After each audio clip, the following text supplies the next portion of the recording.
Game na. Hindi pa siya prepared. Sige. Prepare na. Ano to, bagay? Oo. At pare, at isang tubig Gamit daw. sa bahay? Buti lang. Gamit daw sa bahay. Okay, Messi. Kausap pa yung ano.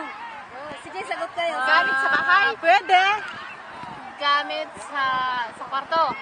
Pwede. Sa simbahan? Pwede din. Ay, bakit hindi si Ay? Ay, mamaya pa rin si Ay. Sa Hindi gagawa ko. Sa church, pwede? Pwede. Makikita doon. Oo, hindi. Pray? Hindi. Rosaryo? Ay, hindi. Jesus? Hindi naman namin lalagay si Jesus dyan. Papaluin ko yan. Ano yan? Yung cross? Waka-waka. Ano ba yan? Wala si Ay. Ay, wag yan! Ano yan? Radyo? Hindi. Ano ba yan? Bakit para ko? Kaya nga. Television? Hindi. Ano ba yan? Hindi ko pwede sabihin. Sumasayaw ko. Yung category mo, sis. Category. Kalimutan ko eh. Oo, ganyan talaga. Ano Parang yan? may mental block ka. Tingnan ball pen, Sherry. Gamit sa bahay. Pwede. Pwede, hindi. Yung mamaya tayo.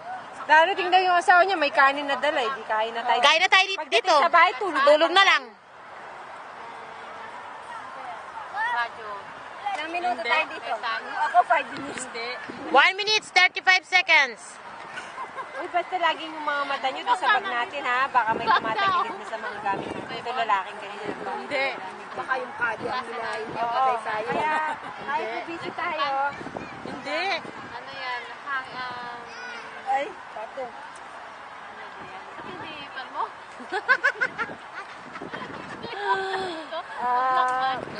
Bagay ba yan? Tananan. Hindi. Tananan. Hindi. Gamit ng tao? Wala siyang kategory kasi yun eh. Meron. Bagay nga eh. Bagay, pwede. O, tapos, ginagamit ng tao pang araw-araw? Hindi. Minsan lang? Oo. Bong? Sabi mo, Dayay? patay. Hindi. Bahay? Patay? Hindi. Living things? Hindi. Pwede, pwede, pwede. Living things? Pwede. Ito tanim? Pwede. Oo. Oo. Tatanim? Oo.